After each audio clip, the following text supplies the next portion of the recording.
वक्फ संशोधन bill pass होने के बाद सपा से पलायन का चला सिलसिला।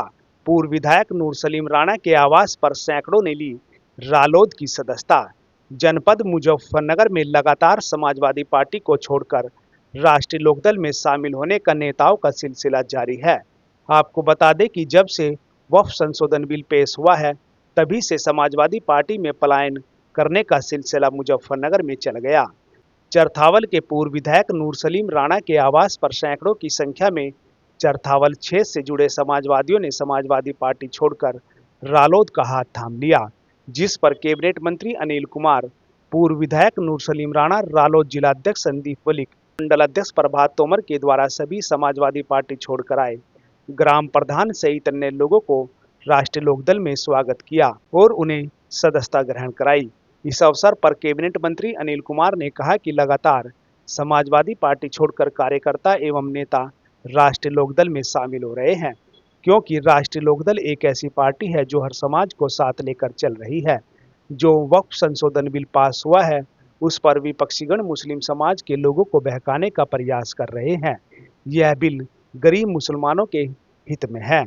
सोमवार की दोपहर 1 बजे के करीब पूर्व विधायक नूर सलीम राणा ने कहा कि राष्ट्रीय लोकदल के अध्यक्ष जयंत चौधरी के नेतृत्व में लगातार समाजवादी पार्टी छोड़कर नेता एवं कार्यकर्ता रालोद में शामिल हुए हैं। उसी को लेकर आज उनके आवास पर सैकड़ों की संख्या में समाजवादी पार्टी के नेता रालोद में शामिल हुए हैं, जिसको लेकर आज उन्हें सदस्यता ग्रहण कराई है। काफी कोई 400-500 लोगों ने, जिम्मेदार लोगों ने, और मुख्यतः मुस्लिम समाज के जो सभी गांवों के प्रधान हैं, बड़े गांव कुटेसरा, कुलेड़ी, राय लंगला और सभी गांवों के प्रधान, जितने भी जिम्मेदार चरथावल विधानसभा के, सब ने जो है मुस्लिम समाज को ने आज जो है पार्टी की सदस्यता ली है और पार्टी का में आस्था जताई है। पहले किस पार्टी से आते थे ये लोग? जी, पहले किस पार्टी में थे? तो ये सपा छोड़ के, सारे सपा के थे, सपा छोड़ के राष्ट्रीय लोकदल में आए हैं। तो आखिर ऐसी क्या वजह रही कि इन्हें समाजवादी पार्टी छोड़नी पड़ी और आरएलडी का सहारा लेना पड़ा? बस आरएलडी का इस वजह से सहारा लिया कि आरएलडी का जैन चौधरी में आस्था है और लोकदल का जो सेकुलर भाईचारा सिस्टम है उसमें इन्हें आस्था है। इसलिए ये लोग, सभी लोग जो है, सभी प्रधान जो है, सभी जिम्मेदार, पूर्व हारे हुए सब जिम्मेदार चरथावल विधानसभा के खास तौर से आज पूरी तरीके से। विधायक जी क्या कहेंगे, एक तरफ बिल पास हुआ है और एक तरफ यहाँ सैकड़ों लोगों ने आज लोकदल ज्वाइन किया है, कुछ लोग इसका विरोध कर रहे हैं। वो विरोध दूसरे लोग है करने वाले, वो विरोध अलग चीज है। पता नहीं आदमी किस चीज से सहमत हो जा, किस चीज से नहीं हो जा, अभी कोई क्लियरिटी तो है नहीं है, अभी तो भ्रम की स्थिति बनी हुई है। और जहां तक जयंत चौधरी जी का सवाल है, उनके बड़े हमारे चौधरी अजीत सिंह स्वर्गीय भी, वे भी एनडीए का साथ रहे, लेकिन अपना उन्होंने एजेंडा कभी नहीं छोड़ा। अपने एजेंडे पे, चूंकि तू सेकुलर एजेंडे पे भी थमे रहे, और मुझे इनसे भी पूरा उम्मीद है, हमारे जयंत चौधरी जी भी, क्योंकि पीछे उन्होंने नमाज के बारे में भी जो बात कही है, पुलिस के बारे में भी, कार्रवाई के बारे, हर मामले में वे सेकुलर बात करते हैं। वक्फ बिल संशोधन से आप क्या समझते हैं? क्या अभी पूरी तरीके से ड्राफ्ट आने तो, ड्राफ्ट आवेगा जब, सिस्टम से अभी कुछ पता नहीं है क्लियर कि उसमें है क्या। जो भी चीज आवेगी फिर उसमें जो पार्टी का स्टैंड होगा उस पर बात करी जाएगी। आज देखो भाई पप्पू राणा जी के आवास पे हमारी पार्टी के पूर्व विधायक है, चरथावल से एमएलए रहे हैं, और उनके क्षेत्र के काफ़ी साथियों ने आज समाजवादी पार्टी छोड़कर आज राष्ट्रीय लोकदल की सदस्यता ग्रहण की है। एक विपक्ष के द्वारा जो एजेंडा चलाया जा रहा था वक्फ बिल को लेकर कि राष्ट्रीय लोकदल से बहुत सारे लोग पार्टी छोड़कर जा रहे हैं, अब जो छोड़कर गए, हमने तो उन्हें कभी पार्टी में देखा नहीं आज तक, ना कोई पदाधिकारी थे। लेकिन अगर कोई बात आई है, राष्ट्रीय लोकदल में विशेषकर सभी समाज के लोगों का आस्था है, सभी समाज के लोगों की पार्टी है, सर्व समाज का हित यहाँ सुरक्षित है।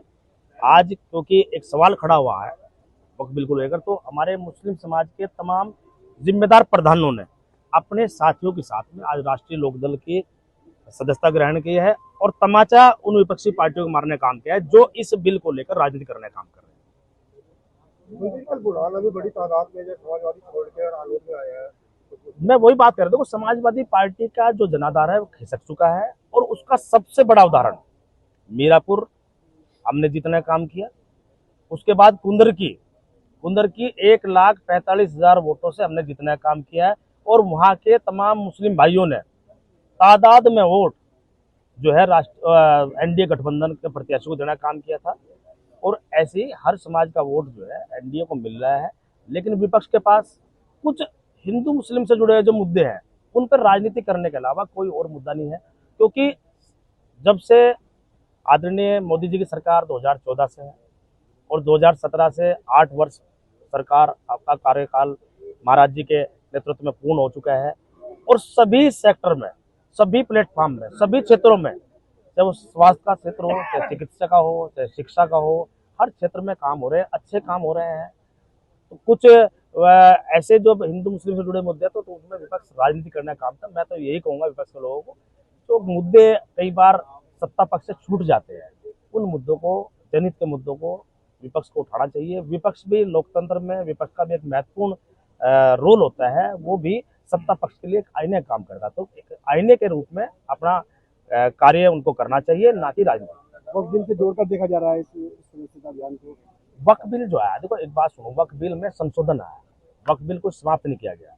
ये लोग जो इस बात का प्रचार कर रहे हैं, समाजवादी पार्टी के लोग या कांग्रेस के लोग, वक्फ बिल से मुस्लिम समाज को बड़ा नुकसान होगा। जब वक्फ बिल जमीन पर उतरेगा तो जिन लोगों को वक्फ प्रॉपर्टियों का आज तक कोई फायदा नहीं मिल पाया, जो गरीब मुसलमान हैं, उनको फायदा मिलता हुआ नजर आएगा। ये बड़ी बात इस वक्फ बिल में होगी। कुछ मठाधीश लोग हैं जो इसका फायदा उठा रहे थे, उनको जरूर नुकसान है। वो मात्र 20 करोड़ से ज्यादा की जनसंख्या है देश के अंदर मुस्लिम समाज के, 10,000 लोग हैं मात्र जो वक्फ की प्रॉपर्टी का फायदा उठा रहे हैं, मात्र 10,000 लोग। तो ये 19 करोड़ 9 लाख इतने 99,90,000 लोग कहाँ जाएंगे?